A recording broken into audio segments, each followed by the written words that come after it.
Okay, so we've got some more questions here, which you had no choice but to ask. And I've got no choice but to answer. In here. So I don't blame you, or I don't blame anybody.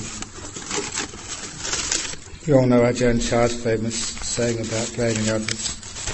If you have any problem in your life, you blame somebody else, it's like having an itch on your bottom and scratching your head. If you blame someone else for problems, what happens is you just get two itches. Like if you have an itch on your bottom, you scratch your head, two places itch.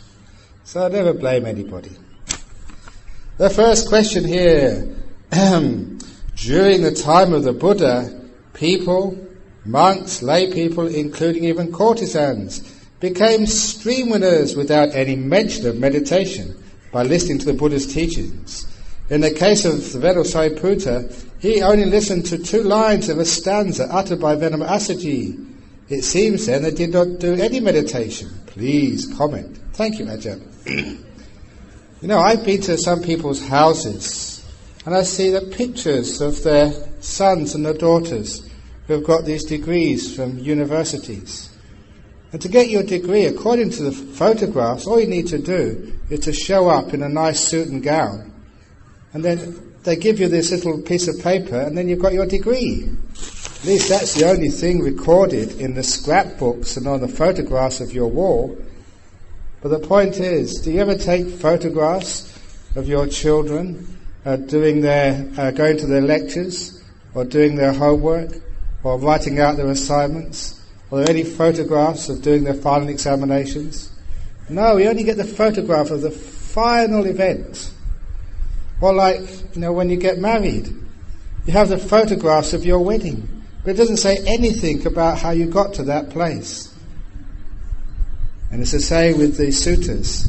Sometimes, just like your wedding albums, they only show the final pinnacle of the achievement of getting married. That's what happens in the suttas. Like Venerable Sariputta, they only give that final straw which broke the camel's back, that final event when he just got the last piece of the jigsaw so he could become a stream winner. And it doesn't show all the other things which went on beforehand. Because the story of Sariputta, for example, that he was with this other teacher, Sanjaya, for many, many years. So it's almost certainly he was meditating beforehand. He was like an ascetic. He left the world with his friend Moggallana. So the two of these, they would have been meditating before. But, just like in your wedding albums, you only show the final event. You don't show all of the hard work which got you to that place. So your mind was open at that time to that just one teaching which made them fully enlightened. But for that particular question, you will hear more about that this evening when we talk about enlightenment itself and how it happens. But if you're already enlightened, or you get enlightened between now and then you don't have to come to the talk. But if you're not enlightened, you have to come. Ajahn, how to maintain the stillness and the silence of the mind? Thank you, Ajahn. Shall we just be aware when the silent mind start to be disturbed by thoughts and let it be silent again on its own pace? Yeah, it's very easy to maintain the silence. Just don't do anything. You know what I said? What I've been teaching all my monks in Perth, the basic instructions in meditation: sit down, shut up, and be mindful. That's all you need to do. Stop disturbing the process. You're finally still. You finally got there. And what do? You mess it all up. At last I'm still, you say. And then you're not still anymore. Shh. Be quiet. You know that old joke about those 4 monks and a vow of silence? And one monk sneezed, The first monk said, bless you. The second monk said, you've broken your vow of silence. The third monk said, ha ha, so have you. And the fourth monk said, I'm glad I'm the only one here who can keep quiet. Now the point is that every time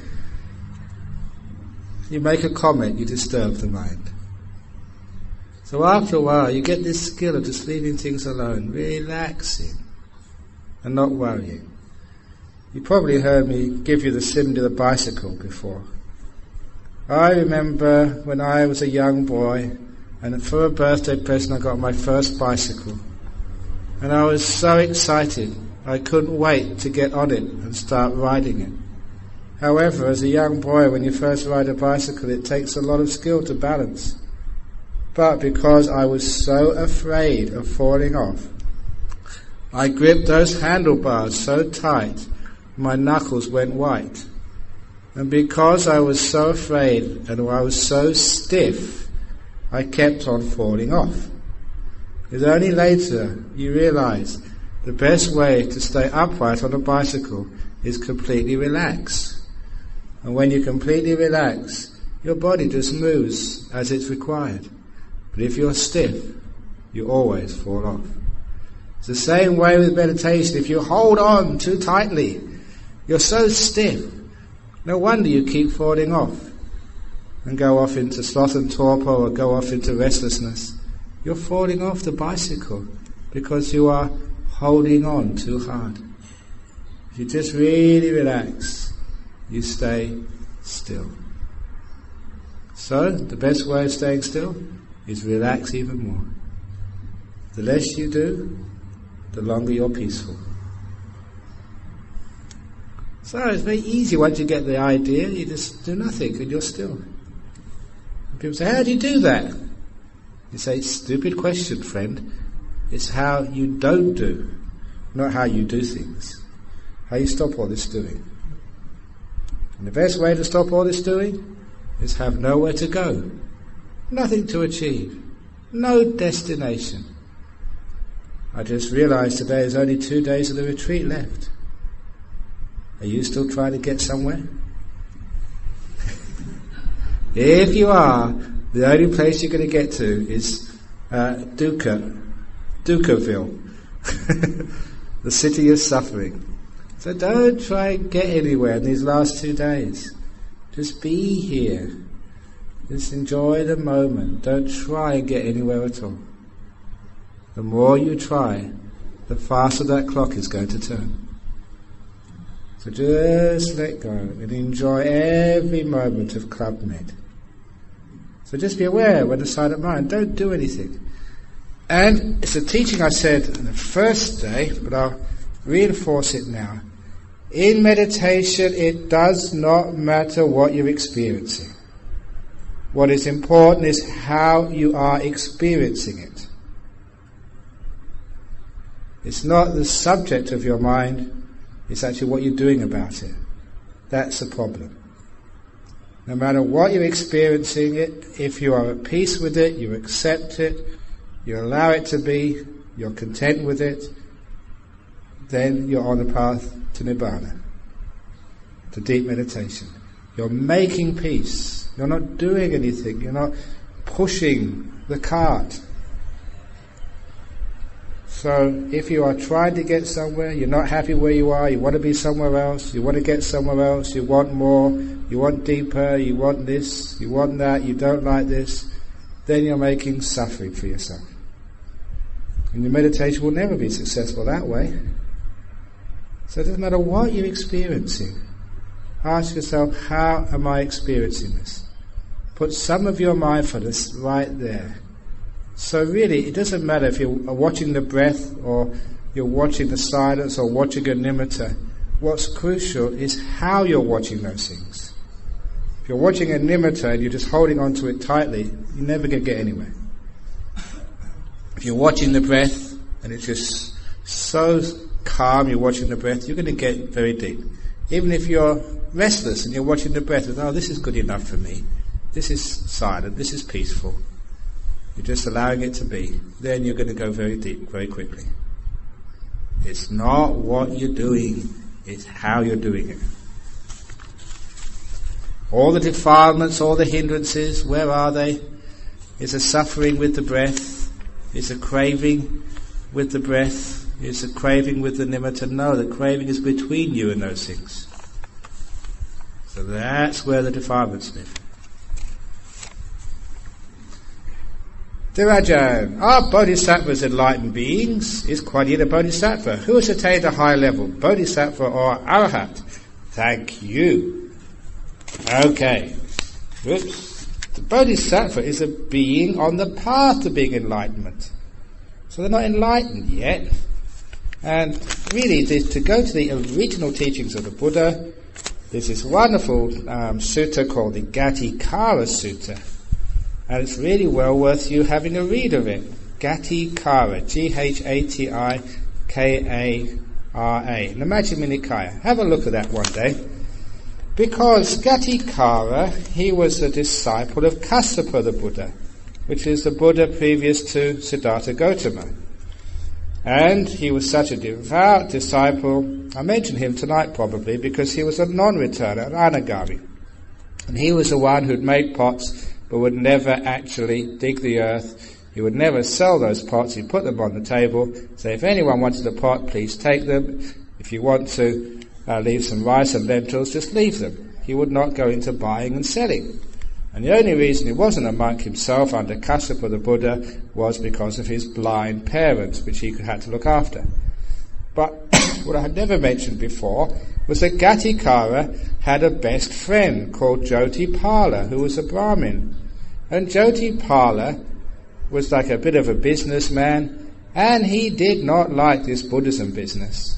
And every time Gatikara started twittering on about this amazing Kassapa the Buddha, Jotipala would always just be so coarse and say, that sort of shaven-headed, good-for-nothing Kassapa the Buddha. Who wants to go there? He should get a proper job instead of just meditating all day. And Jotipala really said some rotten things about Kassapa the Buddha. But Gatikara was determined to get his best friend to go and listen to Kassapa and become a faithful Buddhist. Just like some of you might have a really good friend who doesn't like Buddhism at all, who would never go to the temple, and you say, if I can only get them once to come and listen to a CD or get some sort of faith, because they're always saying bad things about Buddhism, about monks. You know, you have friends like that, or you know people like that? Jotipala was a person like that. So Gatikara, the whole first half of this sutra was how Gatikara managed to trick his friend Jotipala to go and see Kassapa the Buddha. And as soon as his friend Jotipala saw Kassapa the Buddha, he immediately got a lot of faith. He listened to the teachings of such a Buddha and he was convinced. And actually he became a monk. This Jotipala, the Brahmin, ordained under Kassapa the Buddha. And the sutra stops off there and goes into another story with Gatikara. But the end of the sutra, which was taught by the Buddha, our Buddha, Siddhartha Gautama, he said, in my previous life, I was Jotipala, the Brahmin. He says in the sutra itself, that was him, a previous life. The Buddha had ordained, our Buddha, had ordained under Kassapa the Buddha. And that is reinforced in another sutra in the Samyutta Nikaya, when just after the Buddha, our Buddha, Siddhartha Buddha, became enlightened in Bodh Gaya, who would come and visit him to give his congratulations? Then Gatikara, who was now an anagami, reborn in the pure abodes. And so that Deva Gatikara, after the Buddha's enlightenment under the Bodhi tree, came down and congratulated Siddhartha Gautama. Congratulations, you are now a Buddha. We used to live in the same village under the time of the previous Buddha, Kassapa. There's a lot of very fascinating information in that sutta. First of all, there we have a very recent life of Siddhartha Gautama Buddha. Because according to all of our traditions, Kassapa the Buddha was actually in this very same eon. So in the cosmic scale of Buddhism, that's not that long ago. So there was our Buddha-to-be, who was so unenlightened he couldn't even recognize another Buddha, and would actually say bad things about him. Now that's a bodhisattva, a being about to become enlightened very soon, was still so unenlightened he would even say bad things and make bad karma about a Buddha. Now that's what a bodhisattva is like. So, it's very fascinating. A bodhisattva is unenlightened. That's what it means, a bodhisattva, being on the way to being enlightened. And unless you're fully enlightened, then you are, just basically full of delusion. So that's the difference between a bodhisattva and arahat. And for the best good in the world, the arahats, the enlightened ones, are always superior than the bodhisattvas. But I'll mention some more about that, and more about the Gatikara Sutta afterwards. I may have mentioned it now because I started. If our Buddha, Siddhartha Gautama, was actually a monk, had ordained under the Buddha Kassapa, and he had obviously incredible paramitas, it was the next Buddha to be. Don't you think that he would have at least understood something about Kassapa the Buddha's teachings? Don't you think he might even have been a stream winner? Or might even have been a once returner? There's an ancient sect of Buddhism called the Sutrantikas, who actually also saw that and claimed, with very good justification, that Jotipala, under Kassapa the Buddha, attained to the stage of Sakadagami, a once returner. Because it also says in the sutras that most once returners, Sakadagamis, this is the second stage of enlightenment which I mentioned this evening, most Sakadagamis get reborn in the Tusita realm. We all know, according to the stories, that Siddhartha Gautama came to this earth from the Tusita realm. So when Siddhartha Gautama was born at Lumbini, was he already a Sakadagami? A once returner?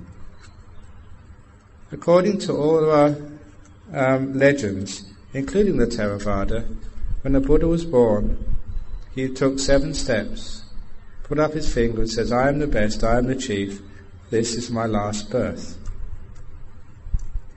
That's the sort of thing a once returner would say. A Sakadagami, only coming back once. And this is why I say that a Buddha is a Sakadagami, reborn at a time when there's no other Buddhism, no teaching, no Dhamma available, and who decides to teach. I know it's our tradition said the Buddha was a self-enlightened being, found it out all by himself. Is that possible? Or even feasible? Certainly, we know from the Buddha's own words that he was a monk under Kassapa the Buddha. And the first attainment which he got under the Bodhi tree before his full enlightenment was remembering his past lives. I've asked some of you to see if you can remember your past lives. If you had a life, say, under this Buddha, that would be quite an amazing experience, wouldn't it? If you could remember that you were a monk or a nun or a lay person under Siddhartha Gautama at that time, you'd have all the original teachings. Then you know whether it's Mahayana, Vajrayana or Theravada was the correct teachings, because you could remember what the Buddha actually said. Wouldn't that be interesting? Imagine Siddhartha Gautama, he remembered being under Kassapa. If he remembered his previous lives under the first watch of the night, under the Bodhi tree, before his enlightenment, if he'd remembered being under Kassapa the Buddha, surely he would have remembered some of the teachings, such as the Four Noble Truths, because he'd heard them before. So, that was the seed, that was the paratagosa, the words of another, which seeded our Buddha's enlightenment. Remembering the teachings he'd heard under Kassapa the Buddha was all he needed. So the Buddha wasn't just taught by himself. He recalled teachings from his previous life under the most recent Buddha. Anyway, more about that this evening. Apart from Pali, I believe there are also originally Buddhist texts written in Sanskrit. Are these the later Buddhist texts? Why were they in Sanskrit? Thank you. Yeah, the original Buddhist texts, they were just in the local language.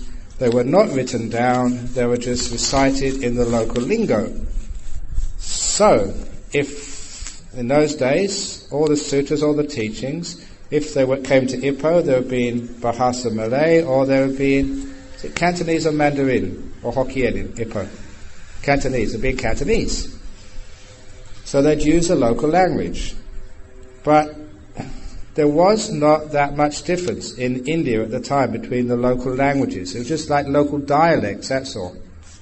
So everybody could understand one another. Even though there are a few special words and special districts, there was enough trade going right throughout India at the time that everybody could understand everybody else. However, there were just slightly different dialects. Very similar to the Sanskrit and the Pali, like Dhamma. One is Dhamma with an R, the other one's Dhamma. So there's hardly any difference at all. Just a slightly different pronunciation. Or like Kassapa or Kashyapa for the previous Buddha. Slightly different, but not much. So everyone could understand each other. And the Pali came about because Mahinda, the Arahat Mahinda, Asoka's son, who brought Buddhism to Sri Lanka, he brought the books in the language, I think it was they called Avanti, roughly where the old stupa Sanchi is, this famous old Buddhist stupa in India. That's where he left India and came to Sri Lanka, and basically the language of Pali was the language at that time in that place, which got frozen when it got taken to Sri Lanka, and became sort of the religious language for the Buddhist texts.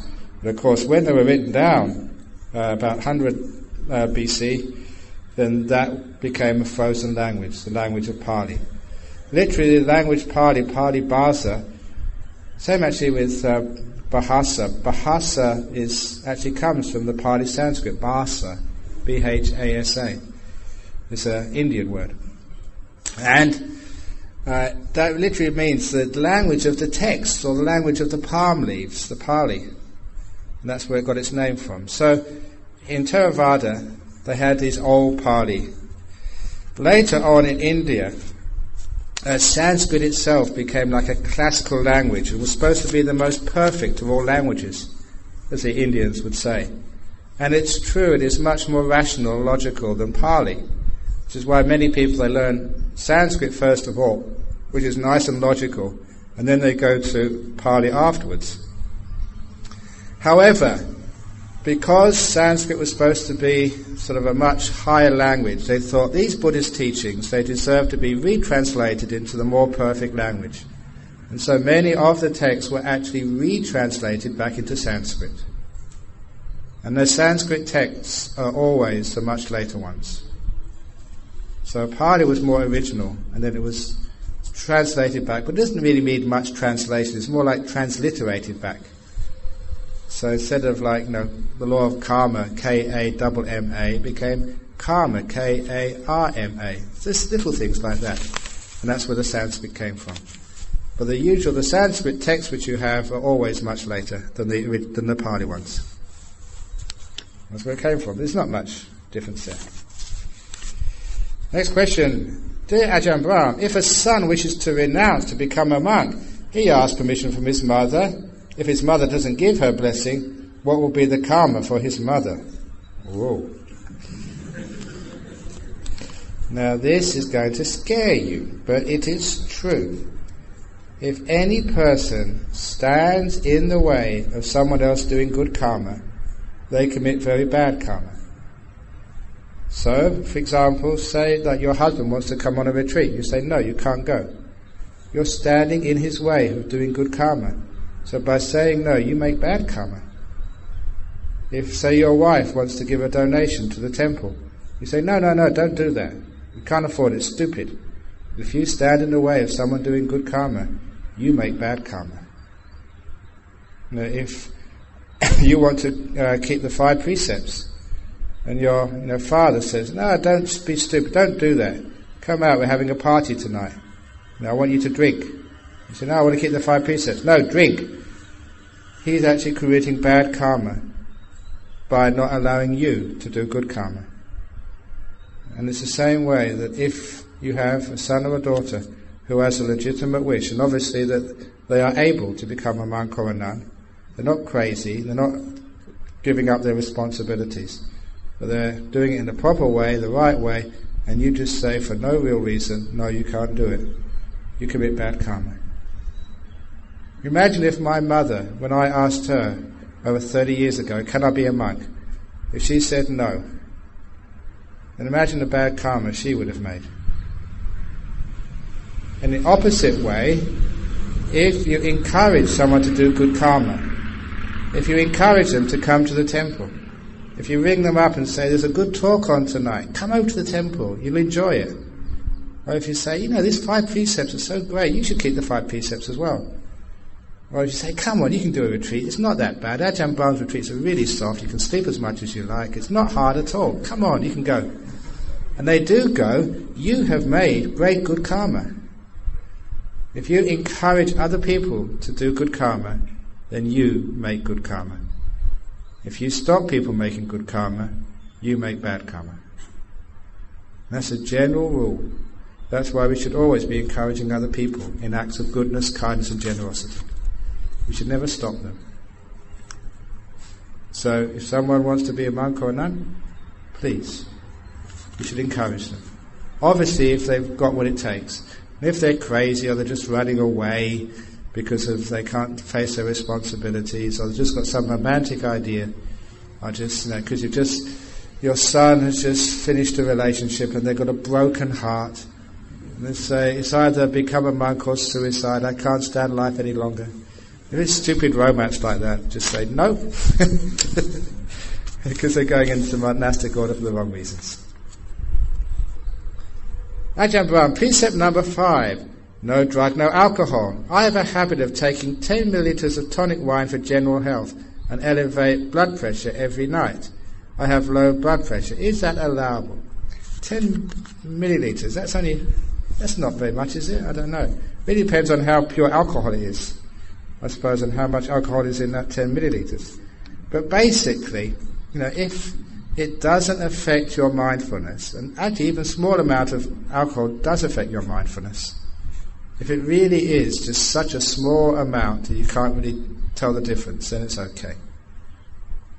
But if it can tell the difference, and most policemen, when they take your blood alcohol level, they know that even a small amount of blood alcohol actually affects your ability to react to the changing situations of traffic. I know it's usually legal limits in most countries, and if you have more than that % of alcohol in your blood, then you're disqualified from driving, and if you do drive, you get into trouble. I forget exactly what percentage that is, because I don't drive or drink, so I don't really pay attention to that. But even small amounts of alcohol, that does affect your mindfulness. So if it's such a small amount, it doesn't affect anything, then it's okay. If it does affect it, then be careful. Especially if you're driving, or you're like a doctor or a nurse or something, because you notice one small mistake, you get the dosage of the medicine wrong. Instead of 10 milliliters, you put 100 milliliters. You still kill that person. So this is one of the problems with drugs, like alcohol. They're very dangerous. And it's a strange thing with our societies that drugs like marijuana, the dangers are well seen, but alcohol, I don't know why, as a society we've allowed that alcohol when it creates huge amounts of problems in our society. You think it's fun, you just go and enjoy yourself and just go and get drunk. But there's a lot of people just get huge amounts of problems because of drinking. They're both ruining their health. Sometimes they come home and they just literally beat their wife. They just don't know what they're doing. And they get into all sorts of trouble. And sometimes as a monk, because I do funeral services, one of the most tragic funeral services I did was for this, I think she was a Chinese girl, it could have been from Hong Kong, and she was just, she migrated to Australia for a better life. She's a very brilliant lady at school, got a degree, got some sort of really good job in Perth. She was the only child, and so after a few months she invited her mother and father over to come and also to live in Perth so she could look after them. The mother and father had never been to a foreign country, could not speak English, didn't really know what they were doing. The daughter was just looking after them, and she was just shopping, walking on the pavement, when a couple of drunken kids lost control of their car and just mowed her down and killed her. And she had been doing nothing dangerous at all, just walking in the proper places, but a couple of drunks driving a car when they shouldn't have done, lost control and killed her. I always remember just the faces of her parents who had just lost their only child, and they were in a country whose language they couldn't understand, completely abandoned, completely at sea, not knowing what to do next, just so confused, just because a couple of stupid kids had got drunk and they thought what great fun it was, not realizing what the consequences are. So really be careful with alcohol. You can have much, much more fun without it. I tell this to, like, in youth groups, because young boys, young girls think about young girls think about young boys. That's what I was like when I gave up alcohol. I tell them, look, if you don't get drunk at a party, if you don't drink at all, you can actually enjoy your girlfriend much more. You're more alert and more aware, and the best part of the party was the last part. When I used to drink, you couldn't remember what you were doing. But when you didn't drink, you could remember everything, and it was good fun. So if you like pleasure as a young boy, a young girl, don't get drunk, don't even drink anything. You'll enjoy yourself much more. You're more alert. What is the criteria to be a nun? Once you said it's difficult for a female to become a nun compared to male to become monk. Why? A lot of it is because the situations for, especially in Theravada, to have places where you can be supported, where you have your kutis, where you have everything necessary to be a female monastic. In Mahayana it's much easier because look, there's 2 nuns here. The nuns are actually probably more, maybe not as well looked after, but certainly as looked after as the female monastics, as the male monastics, as the monks. In Theravada it was just the nuns were just really not given equality. So in places like Australia we've been working very hard to make a nuns monastery. And they're exactly the same as a monks monastery. But our nuns monastery in Perth, as many of you know, there's one of the ladies from Ipoh, Sri Peng, is there at the moment, is going to be ordained as a nun in the next month or 2. I forget when I'm supposed to ordain her. But it's so popular that there's a waiting list there. So it'd be great to actually have more places for nuns, like little forests. Like you got Akachita's Sasana Raka, you should have Sasana Raki for the women. So you should go and do it. So there's a place where sort of Malaysian women could actually get exactly the same support and be good nuns. Simply because we do need more teachers. And I've already mentioned that women, actually when it comes to meditation, you usually do a better job of it than the men do. So you've got all this talent sitting there. Look how many women are on this retreat compared to the men. You've got all this untapped resource. So, get a nuns monastery together as soon as possible. And then it does become easy then for women to become nuns. It's going to happen, for sure. It's just a matter of time. The sooner you get it going, the better. Because many, many women want to have the full opportunity to go straight for enlightenment in the monastic orders and really give out to the world.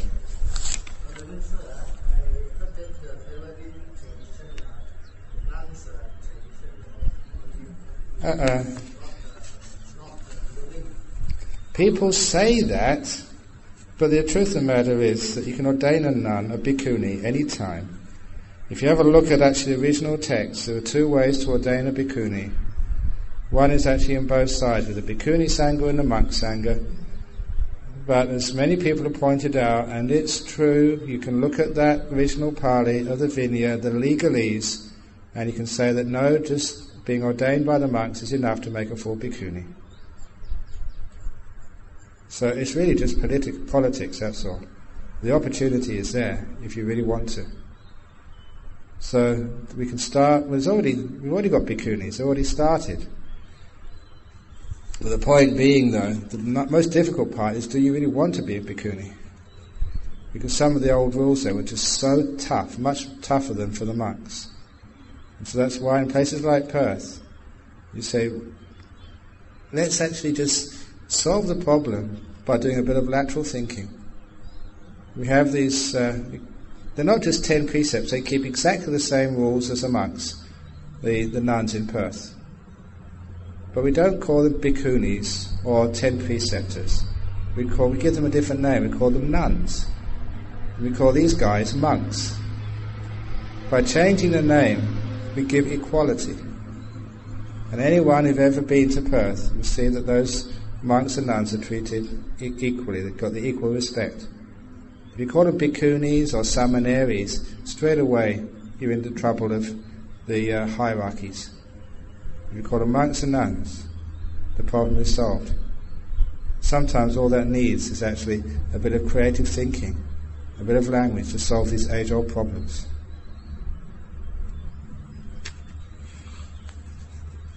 This is actually sometimes that politicians know how to solve problems with changing language. And a few months ago I went to a talk by one of the ex-Governor Generals of Australia. And he told this very funny anecdote. He said that some years ago there was a very wealthy family in the US who wanted to have their family history written in a book. So they hired a professional writer, an author. And they gave him the instructions that they wanted to have a family history written, and that he would be honest and accurate. But if there was any scandals, he would, just cover them over lightly. The sort of, instead of always focusing on the two bad bricks. He wanted to be an honest and accurate history, but one which presented the family in a very good light. And very soon, when he found out the family history, the author came across a big problem. There was one of the members of the family, Uncle Jack, was a very naughty man. He'd actually raped somebody, and he was caught, sentenced to death, and executed in the electric chair. And the author said, how on earth am I going to present that in a good light? But where there's a will, there's a way. And so this is what he wrote. He wrote, Uncle Jack, in the later part of his life, he was appointed to a chair of applied electricity in a famous national institution. And when he died, it came as a shock.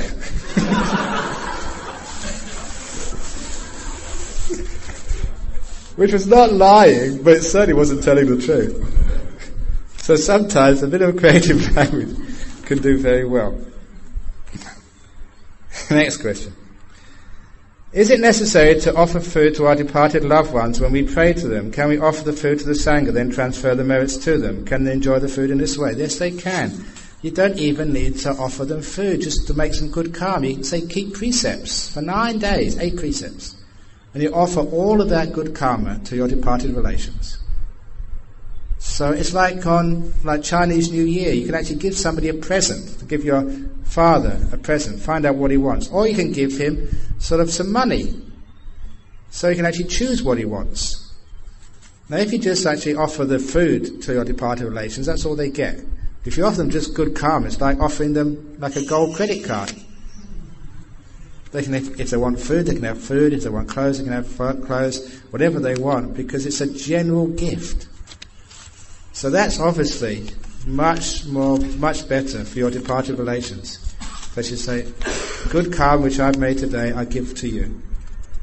And if they want food, they can get food, clothes, whatever they want. It's like giving money instead of a particular item at a birthday or Christmas. That's the best way. Ajahn Brahm, is it safe for just anyone, there's two questions here, I said one, never mind. Is it safe for just anyone, non-Buddhist, to carry out this meditation in their own homes? Safe meaning retaining their sanity without minds being influenced by unnatural forces. It is the only danger in your own homes is not meditating. Because if you don't meditate it, then you certainly will be infiltrated, influenced by unwholesome forces like greed, hatred, delusion, selfishness and all that sort of stuff. So the danger is not meditating. And you can see, you may have a husband, because he doesn't meditate, and he gets infiltrated by all sorts of unnatural forces like whiskey, like other women. They're the dangers. You've heard me say this before. Those of you who are afraid of unnatural forces, the most dangerous ghost around in the world today is the bottle ghost. You remember the bottle ghost? That's so dangerous. If you haven't heard of the bottle ghost before, let me tell you, that bottle ghost actually can kill people. It drives them crazy. They really do go insane for a while when they're entranced by the bottle ghost. And this is not a myth. You've probably seen it yourself. The bottle ghost is so called because it lives in bottles of whiskey and beer.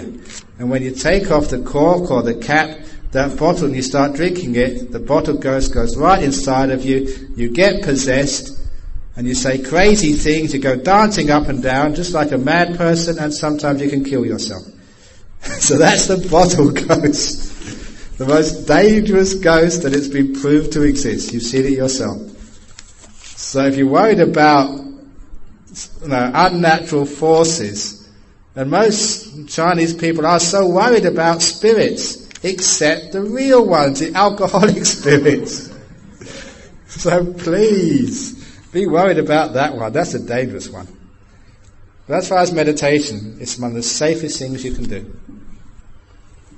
So, it's unsafe not to meditate. It's safe to meditate.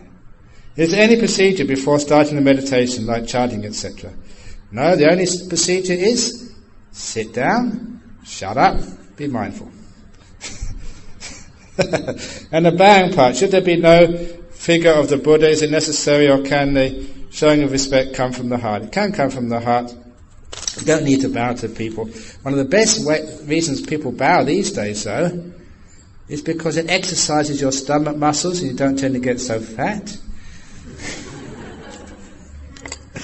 So if you're putting on weight, bow some more. There's also a nice way of respect. To Ajahn Brahm, what actually are orbs? Strange, optical, bright light balls that appear in digital photos of some persons, places on the night sky. Could they be due to devas? Have you seen those deva lights on those photographs? Are they real? Or are they just dust? What are they? He who knows shouldn't say. He who says doesn't know.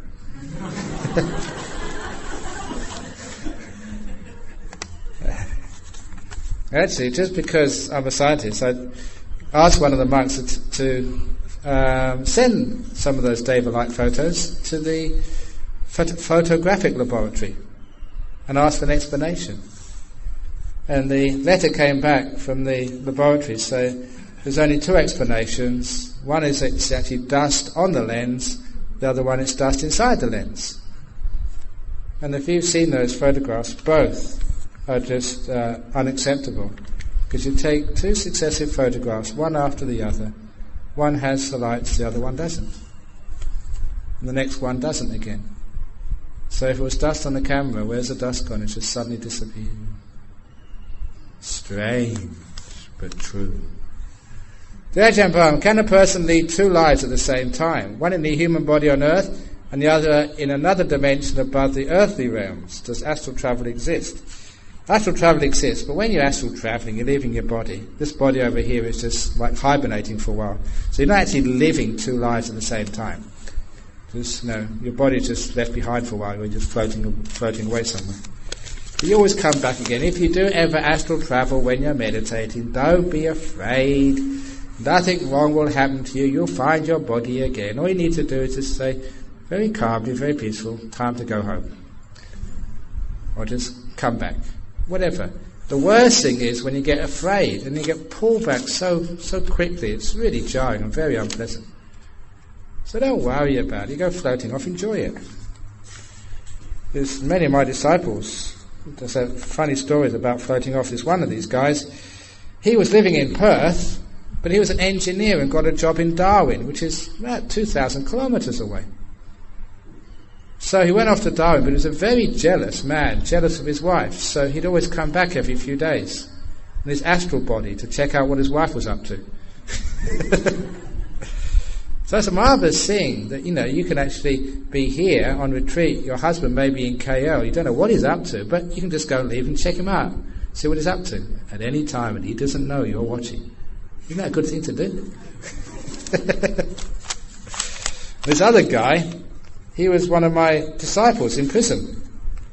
And so I don't know how many years he was in jail for, but he could astral travel. And he said, it didn't really matter being in jail, he could go and watch a movie any time he wanted. And they couldn't stop him. He just went out of his body and went and saw.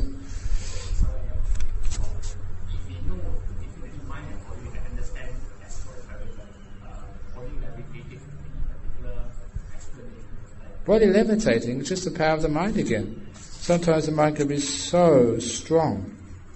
And it always happens when you get huge amounts of joy and happiness. This piti becomes so strong. When your body becomes so light. And sometimes all you need to do is make a little resolution. And you find you sort of floating up. But that doesn't mean to do very much.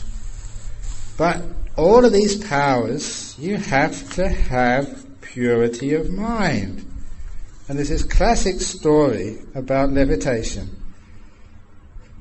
I don't know if it's in the commentary somewhere. I don't know actually where the origin is, but it's a very classic story. There was a monk who lived in a forest, really good meditator, lived so simply, very pure-hearted, kept all his monastic precepts, a great monk. Over the years he learned how to levitate. And it just was natural. He just went floating around, flying through the forest. And this is what happens if you show off, because one day somebody saw him, just a forester. And of course, if you see somebody levitating, you'll tell your friends. And the friends saw him levitating as well, and soon the word got to the town, soon it got to the city, soon it got to the king. And the king always wanted to see someone levitate. Wouldn't you like to see someone levitating just once in your life? So, you haven't got any authority, but kings have. So the king sent sort of some of his army to that monk to invite him to the palace to show off his tricks. And when the monk said, "No, look, I don't want to go to the palace. I'm a simple living monk. I'm happy in my forest here. And if you want to listen to Dhamma, I can teach the Dhamma, but otherwise, just please leave me alone." But the generals were under orders. And so, as they used to say in that old movie, The Godfather, the generals made him an offer he couldn't refuse. In other words, they forced him to go to the city. And the king was quite reasonable about it. The king actually, in his palace, had a little bit of a wood in his palace grounds. And he built a nice little kuti there. And he said, "Monk, you stay in this kuti. It's just exactly the same as being in the forest. I'd even get some forest animals there for you to make you feel at home. But just once a week, I want to come and just discuss Dhamma with you, so you can be my teacher. And you can levitate, you can do whatever you want. I'll make sure you're well fed, but just once a week I want to come and get a teaching from you." And the monk said, "Oh, okay, fair enough. It's just the same for me, a forest or this little wood in the middle of the palace." So that was the arrangement. And it was working very well.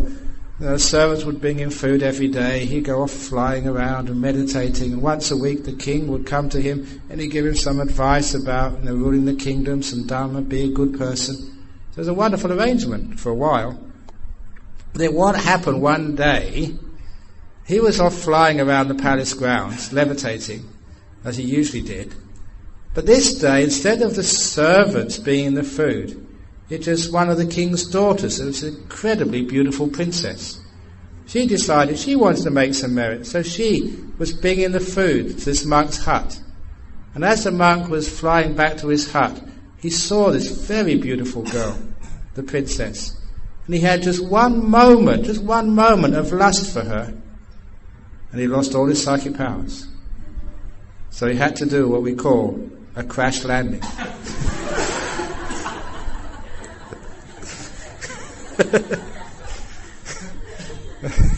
That poor old monk was bruised and broken, so immediately he realised the dangers of living in the palace. There's always going to be, if he hadn't got an absolutely pure mind, just one moment of lust and he lost it all. And so after his meal, he packed up his belongings. He couldn't fly back, he had to walk back days and days and days back to his forest. And it took him a couple of years, it says, to get his levitation powers back. So that's what happens. Psychic powers are so sensitive, just one unwholesome state of mind, and you lose it. Which is good in a sense. It means that if you do have psychic powers, you can't misuse them at all. If you get ill will, lust or whatever, you can't sort of use that to, for your own power, to manipulate others. So that's what happened to him. So you've got to be very pure to have these psychic powers. Ajahn Brahm, does the ajah's practice makes perfect applied to meditation practice? The more we meditate consistently on our own every day, the better we are able to advance to reach the jhana stages one fine day. Yeah, of course. The more you practice, the more you incline to peace of mind, the quicker it gets. But it's not just the time you spend in meditation, it's the quality time you spend in meditation. So in other words, if you put wisdom power, not just patience, always wonder, why am I not peaceful? Why can I get peaceful? When I do get peaceful, what did I do? And what's this trick about meditation? What does letting go really mean? What is contentment? When I strive, what happens? When I let go, what happens? What is peace of mind? And why are there barriers to peace of mind? Why can I get so far and I can't go further? What's the attachment? What's the craving? So this is actually where insight, which gives rise to wisdom power, is so powerful. So don't just meditate there hour after hour, just going through the motions. Be sharp, understand why, what works, what doesn't work for you. And then you become an efficient meditator.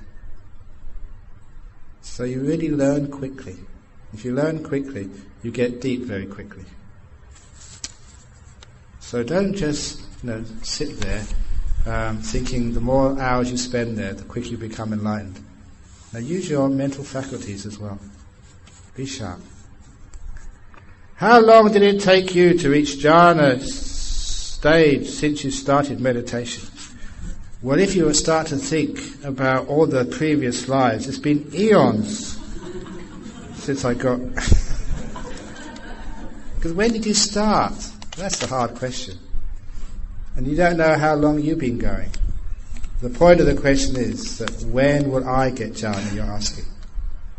And the point is, you don't know how close you are. The next meditation could be your one. Anyone who's got a deep meditation, they can never see it coming. It always comes as a surprise.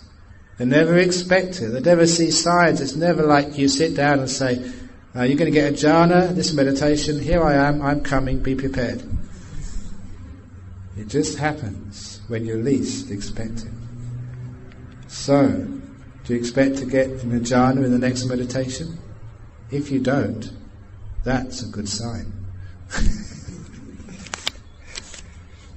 Ajahn, may I ask, did Lord Buddha start teaching Theravada scriptures followed by Mahayana and Vajrayana so as to give instructions for those who wish to achieve Buddhahood? Did all these three recited by Ananda? Because in a lot of Mahayana texts they say those aspire to be arahats or even arahats themselves are skeptical of these teachings as they only know the path of liberation but not believing in skillful means of liberating. Is that true? That's not true. Many of those teachings in the Mahayana are new teachings that are added later on. Same with the Vajrayana. One of the troubles with the Tibetan tradition was they never had any good idea of the chronology, the time of these suttas. Because they all came from places like Nalanda University, and they didn't have at that time any idea of which was old, which was new. The whole lot got quite confused. So what we do have, though, in all of the traditions, whether it's Vajrayana, Mahayana, Theravada, we have a core group of teachings, a core group of sutras, which are common to us all. So we have the common group of sutras, or agamas in the Chinese Tipitaka. On top of that, we have what each tradition has added. Such as the Theravada has added the Abhidhamma. I don't mind saying that. The Mahayana added things like the Heart Sutra or the Lotus Sutra. And the Vajrayana has added many other sutras as well. But we all got a common core. And if you go to the common core, things like Eightfold Path, like meditation, like Satipatthana, 7 enlightenment factors, non-self, those are the core teachings of Buddhism. And that core teachings is what the Buddha taught.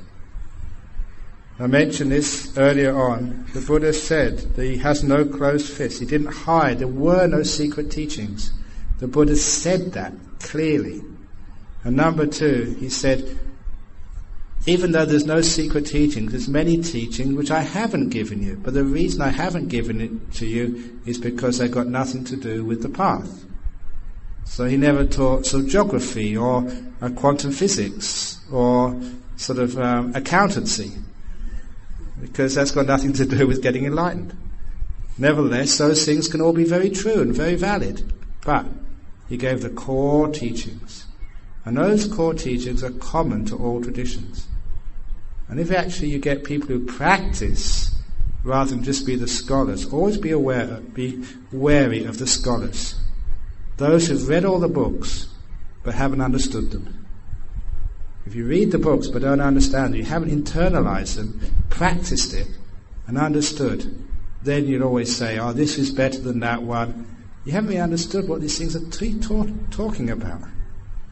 When you've actually practiced, it's wonderful to meet really good Tibetan monks, nuns, Mahayana monks and nuns, who take all of these sutras, understand what they all mean, go to the heart of it, and then we all agree. And none of us who are practitioners, who have attained anything, will ever say, this is the most perfect of the sects of Buddhism. This is the best, this is the highest. You'll never say that. That's a good sign you've misunderstood what the teachings are. I said yesterday, it's ego. I've got the best path. The most superior path is that of the Thai forest Buddhist tradition under Ajahn Chah. We are the best. If you hear me say that, you're quite free to give me a kick up the backside. That's stupid. The point is that truth is superior freedom, wherever you find that. There's no such thing as a superior guidebook or menu. The food is the most important, not the teaching, not the menus. So, the Lord Buddha, taught Eightfold Path, Sila, Samadhi, Panya, taught all these wonderful skillful means. And all those skillful means, some of which, say for example, you've heard here, some of it is from the sutras, some of it is pure Ajahn Brahm, never been said before, but it doesn't matter. Go to the core ones, what's added afterwards, they can be helpful, as long as they're not contradictory with the core. So find out what the core teachings are. And everything else, if it's Abhidhamma, Heart Sutra, there's nothing wrong with the Heart Sutra. It's got some very beautiful teachings in there, but it's not original Buddhism. It's not taught by the Buddha. So you can make use of it, like you make use of opening the door of your heart. It was not written by the Buddha. But you can make use of it. So this is what we do there.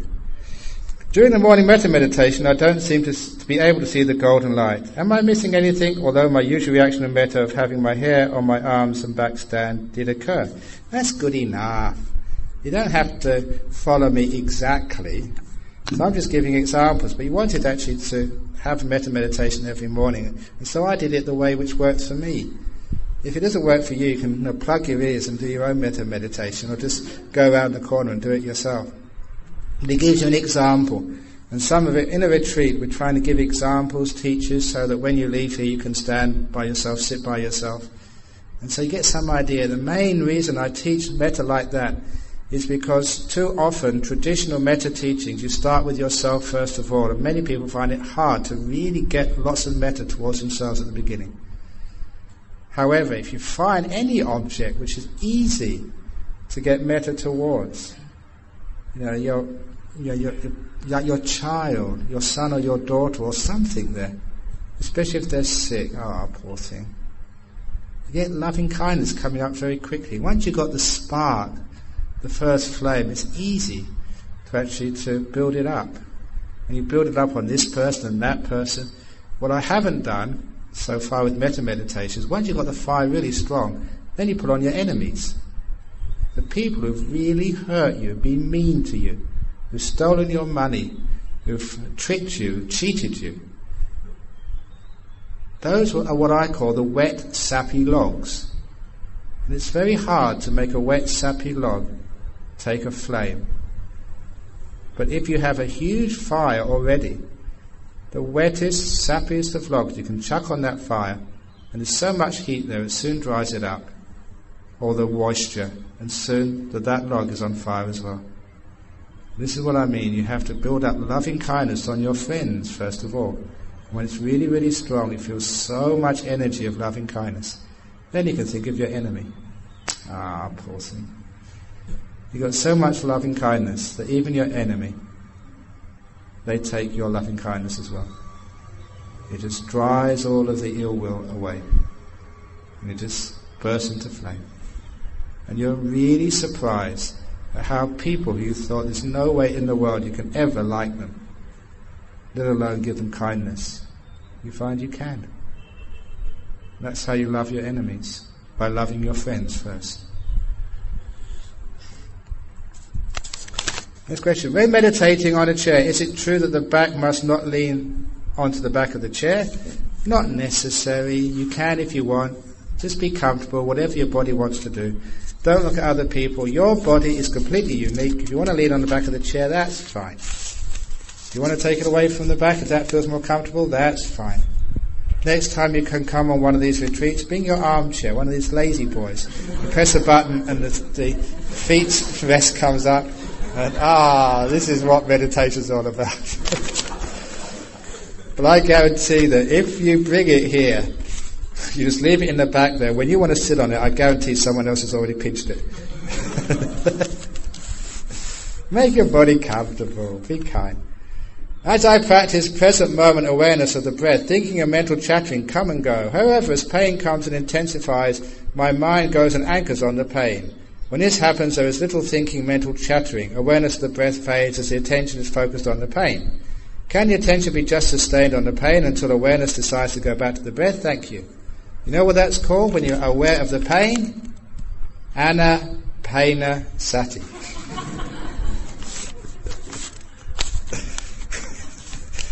Mindfulness along with the pain. And that was not a meditation taught by the Buddha. So, if you keep on getting pain, often, if it's just every now and again, but most times you're free of pain, it doesn't matter just focusing on the pain every now and again. But if that becomes a regular practice, you have to look at your posture and get some more cushions. If you want some more cushions, there's a heap of cushions behind that wall over there. Get some more. See how many. I've seen in the men's dormitory, there's an incredible number of mattresses and cushions there. Bring them all out. So you got a cushion under here, cushion over there.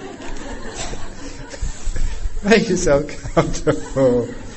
Or sit in a chair so you're not always in pain. Because the last thing you want is meditation retreat to be too painful. Every now and again it has to happen, but if it's constantly happening, look after your posture, look after your body. One of my fellow monks, he's now the abbot of our monastery in Northumberland, is a wonderful monk. I don't know if any of you know Ajahn Brahm. May have heard of him. He's a great monk, just about the same age as me.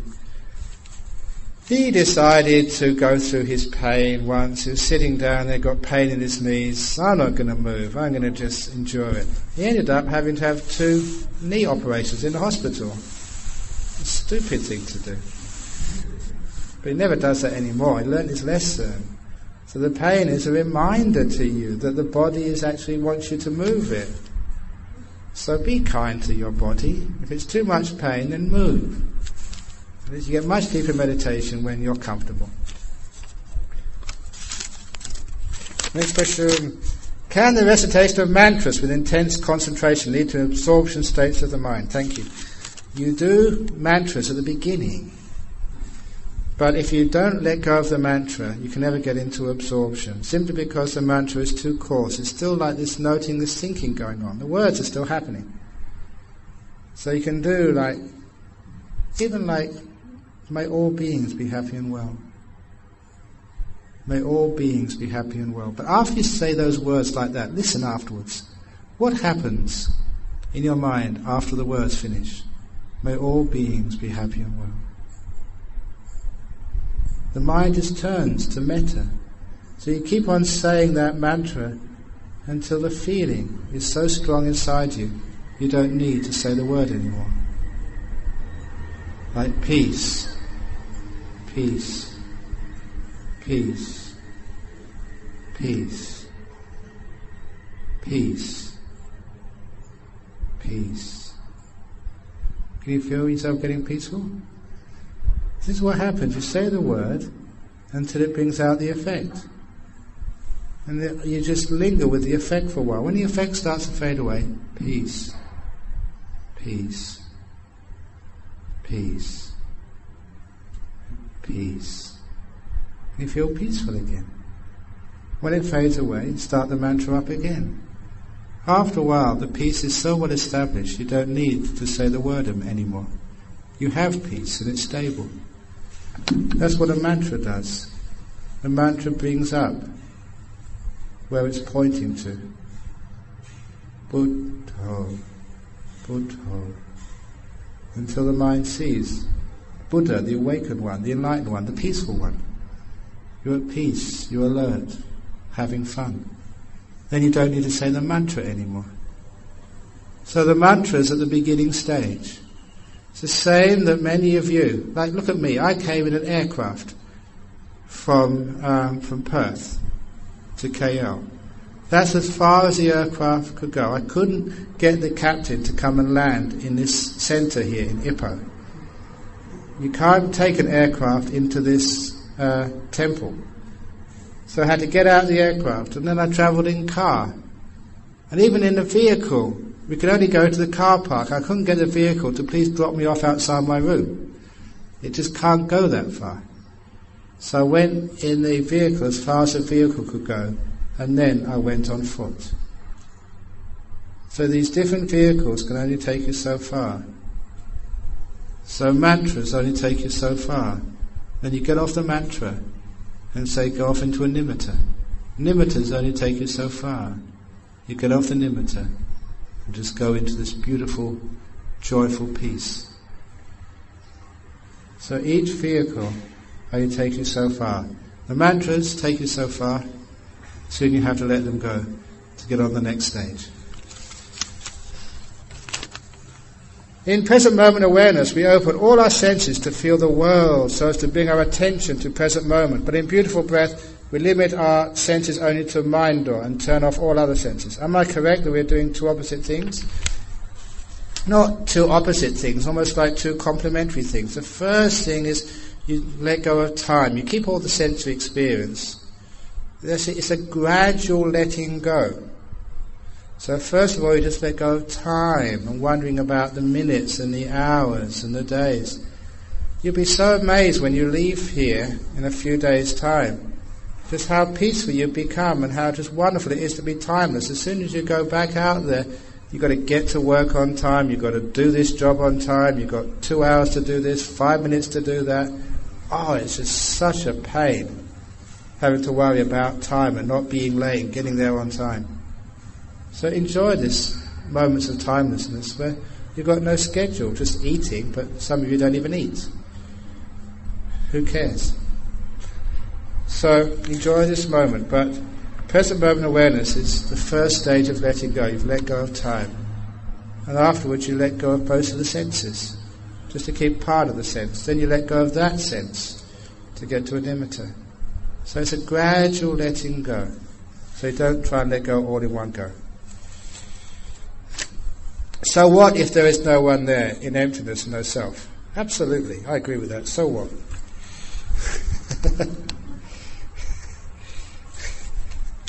It's a great question. So what if there is no one there? Emptiness. Ajahn, is a nimitta of devas and celestial beings an illusion of the mind? Thank you.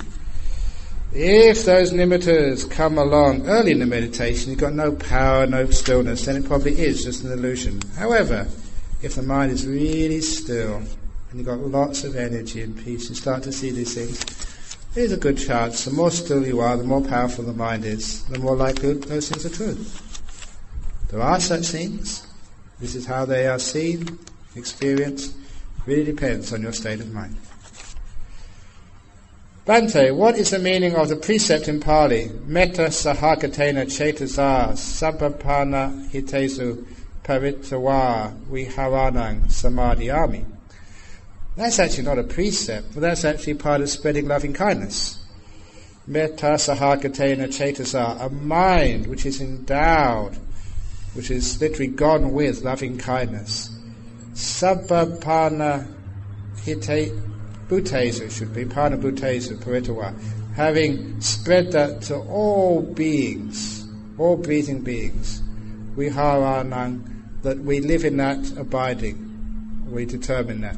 So it's not really a precept, it's just the determination to actually to live with compassion and kindness to all sentient beings. That's what it means in Pali. It's a determination, adhitthana. Dear Ajahn, if one, due to lack of wisdom, has an abortion during their teens, or one had to abort due to financial reasons, and now realizes it is against the precepts, what should one do, I think, to overcome this fear and remorse feelings? Please help, metta. Okay, if you've had an abortion because you were young or financial reasons, as I mentioned, I think earlier, it's not quite the same as like killing a big, fully mature human being. That's actually, even the commentaries point that out, that, okay, killing all living beings is wrong, but there is a lot of difference between like killing an ant and like, killing your husband, say. First of all, the consequences in law are very different, but even the feelings and remorse you have are much different. I'm not saying that one is right, the other is wrong, but there's gradations of bad karma. And much of those gradations of bad karma depends upon the intentions, the circumstances. Like even in law, if one is crazy or drunk or something and one kills somebody, and if one's out of one's mind, it's looked upon as being less culpable. So if it's financial reasons or whatever and one commits an abortion, it's still a little bit of bad karma. The thing to do is acknowledge it, be honest with yourself, forgive it. Which means that you don't try and punish yourself and learn from it. And obviously the thing to learn is, as a woman, just be more protective of your body. And just lust, as I said, is craziness. And at the time you don't think of the consequences of your actions. But there are consequences. So if you're a sexually active young teenager, then at least have some contraception, so you don't have that problem in future. But also maybe to think that why am I so sexually active? So ask those questions of yourself and be a bit more restrained. And it's okay to say no to your boyfriend. If he really loves you, if he's worth anything, he's not going to dump you because you say no, because you refuse to have sex with him. That's actually a good test to see whether he really cares for you or not. And it shows you've got integrity, that you're standing up for yourself, which you have to do in relationships. So don't be crazy because of lust and get into those very awkward situations of being pregnant. But if it does happen, you've made a mistake. Don't be too tough on yourself. if you really want to do a penance because you've had an abortion, find a cat and give it 50 strokes. 50 strokes of the cat. It means that you aren't compassionate enough to yourself. You've had a tough decision to make, and you've made that decision. And no one can punish you for that, only yourself. And I say that later on in your life, you probably, will have a nice relationship, maybe get pregnant again and have a child. And maybe it's that child which you once aborted. They're just waiting to come in. So you haven't really killed them, you just delayed their arrival into your life. And I like that saying. You don't sort of kill the child, you delay their arrival into your life. I say that because I know just how women feel when they've had an abortion. It's such a tough decision to make. No man can understand what you go through. So because of that, you just be incredibly compassionate. And don't ever call someone who commits an abortion murderer, murderer, murderer. That's just really unkind. However, it is a problem, and we don't want to have too many abortions, or if any, if we can possibly make it. So find out what the cause is. Be a bit more careful with your sexuality and your relationships. No, it's okay to say no. If you are sexually active, get some contraception, please. And so you don't have that terrible problem, which just complicates things so much.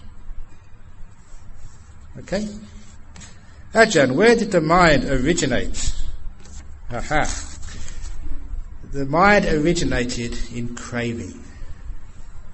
Craving, desire, is the origin of things. It causes things to happen. And some people say, well, what caused craving? The mind caused that craving. And you say, well, he just said craving caused the mind, and now mind caused craving. He said, yes. It's one of those great chicken and egg questions. And look, we accept it with chickens and eggs. Where did the chicken come from? An egg. But you have to have a chicken before you have the egg. You have to have an egg before you have the chicken. So which started, the egg or the chicken? It's the same thing, the mind. Where did it come from? From craving. And I like to say that because you see right now, craving, desire, creates the mind. And mind creates the craving. But I like to look at it this moment. On that craving creates the mind. If you have craving, you create this very hard and very suffering and painful mind. So if you stop that craving, you get the Buddha mind, the awakened mind, which disappears. You've uncreated your mind. You've gone to emptiness. That's why when you stop craving, you stop the mind. Then you understand where mind comes from, or where mind ends. The end of craving is the end of the mind. Isn't that nice? Anyway, I was taught in the beginning that rebirth takes place instantaneously after death. Now I am also told that there is also an intermediate stage where a person wanders around waiting for rebirth, confused and does not realize that he is dead. Tibetans call it the bardo stage. Please comment further. The only way you know whether you get reborn immediately or you wander around is wait until you die, and you'll find out for yourself. However, the reason that became a controversy is that I'm a Theravada monk, and I am staunch Theravada, but Theravada makes mistakes, such as the Abhidharma, and that's one of the Abhidharma's mistakes, where they start to say there is no intermediate stage. As soon as you die, you get immediately reborn. But I know that's not the facts. There are such things as ghosts waiting to be reborn. People remember their past lives. They know that state between their births. And even in the suttas, when you read the original teachings of the Buddha even in a couple of suttas, he says, yes, there is an intermediate state. And when you actually see that in the suttas, you realize the Abhidharma got it wrong. So, yes, there is an intermediate state. The problem in Theravada came from monks who just look at the Abhidharma, they don't look at the suttas, they've got no personal experience of their past lives, don't understand how the mind works. Because of that, they say there's no intermediate state. The fact is, in that case, the Tibetans are right, and the Abhidharmas are wrong. But if you don't believe me, wait until you die, and if I'm wrong, you can come and haunt me. Ajahn Brahm, you didn't tell it right. Oh, I'm going to make sure you never sleep again throughout the whole of your life because of what you told me. But it's true, there's an intermediate state. I was told, and if there isn't an intermediate state, you won't be able to do that, so I'm safe. Ajahn, I was told that if one died... Okay, it's this one. I was told if one just died and you feel the forehead and it is still warm, it means that she died with a peaceful mind. Hence will result in going to heaven and will have a good rebirth. Likewise, if the last thing which feels warm is below the waist, it means you go to hell. Is this truth? Also, why is it that sometimes one dies with their eyes open? Okay, that is a myth. And that's actually traced to one of the Mahayana philosophers, very famous in Vajrayana, called Asanga. And he wrote this treatise, and he's the first guy who said that, which is absolutely ridiculous. Any doctor here, any doctors here? Medics? Well, you'll all know that the last organ of the body which receives all of the attention is the brain, because that is the most, with the heart, the two most essential parts of your life faculty. And everybody knows if you have an injury, all the blood just goes up to the brain, because that is so important to keep you alive. You may lose your leg, you may lose your arms, but the brain is most important. So it happens in every case when a person dies, the blood goes to the brain at last. That is always the last thing which is warm. Now, what that means is, this is a scam which some monks get up to. You may be say a father who's never gone to the temple, drunk a lot of alcohol, maybe had a few mistresses, and you think, filial piety, I've got to do some chanting for my father to make sure he goes to heaven. So you get all these monks up there, they chant, charge a lot of money, and in the end they say, his head is warm, he's going to heaven, twice the price please, or whatever. It's worked, you see, he's gone to heaven. It doesn't happen that way. If a person's been that bad, they've not kept precepts, they've been an adulterer or whatever, all the chanting won't help them. Their head will still be warm at the end, because everybody's head is warm at the end. So it is actually a scam. So don't believe that. You know if a person's going to heaven or hell by their conduct in this lifetime. And even the chanting at the end, this is actually what the Buddha said from the suttas. He said, when a person asks, all this chanting when a person dies, can it send bad people up to heaven? Or, if you don't like them, good people down to hell? Can you actually chant and actually interfere with karma that much? And the Buddha gave this wonderful simile. He said, imagine you have a pot of ghee, like this oil, a clay pot containing oil. And you throw it from a height onto, say, a pond, so it smashes when it hits the water. He said the oil will float on the surface, and all the shards of pottery will go down to the bottom. Now suppose you got a great monk or a Brahmin, and you got them to sit by that lake, to chant so the clay bits and pieces will come to the top, and so the ghee will fall to the bottom. Will they be able to do that? He said, no, the Buddha, because it's the nature for the oil to float to the top and from the heavier pottery to go down to the bottom. Exactly. In the same way, when a person's done bad karma, all the chanting in the world won't lift them up, because it's their nature to go down. If someone's done good karma, all the chanting in the world won't take them down, because their nature is to go up. The only place where chanting can really happen, where they're on the edge. And they're not really going down, not really going up. And there the chanting can do a little bit to help. It can't do that much. So what really helps in your life is not the chanting you get in the end. Don't think, I can be a scallywag, I can have many mistresses, and I can not give any donations, I don't need to keep the precepts, because Ajahn Brahm has promised to chant for me at my funeral. No. It just doesn't work. Lastly, can you please comment on the newspaper report regarding Buddhist monks in Sri Lanka protesting the government's plan to share the tsunami aid fund with the Tamil Tigers? I must admit I don't know all the ins and outs of why they're doing that, but to me it doesn't sound very Buddhist at all. I think it's very maybe nationalistic. They think that maybe if you share that fund you're giving acknowledgement of the Tamil Tigers' existence, you're giving them legitimacy, and I don't think that's going in the right way. The Buddhist monks should be selfless and just say, if you need the funds, please have them. I don't think it's really solving the problem there. But unfortunately sometimes Buddhist monks can be very nationalistic and just think of their own country rather than thinking, that Buddhist monks shouldn't have a country. We belong to the world. That's why sometimes people ask me, you're a Buddhist monk, but when, say, Australia and Sri Lanka are playing cricket, which team do you support? Because I've got many Sri Lankan disciples. But I live in Australia, and Australians are mad keen on cricket. And I say, I support whichever team is winning. That way I am always happy. Doesn't that make more sense? Now I know some of you go backwards and forwards between Malaysia and Singapore. If Malaysia and Singapore are playing a soccer match, who do you support? Why not support the team which is winning?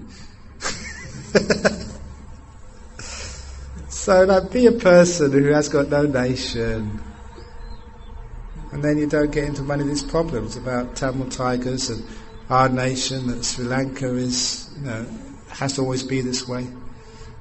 Like nations and tribes is a case of so much war. Whether it's Chinese or English, or I'm not Chinese, I'm an amaro. Who cares what you call yourself? It's just good fun. I've learned a few words in my time in Singapore and Malaysia. But who cares what you are? Because on the outside, no matter what colour you are, your blood is red, your bones are white, and your tears are salty, and your laughter has the same sound.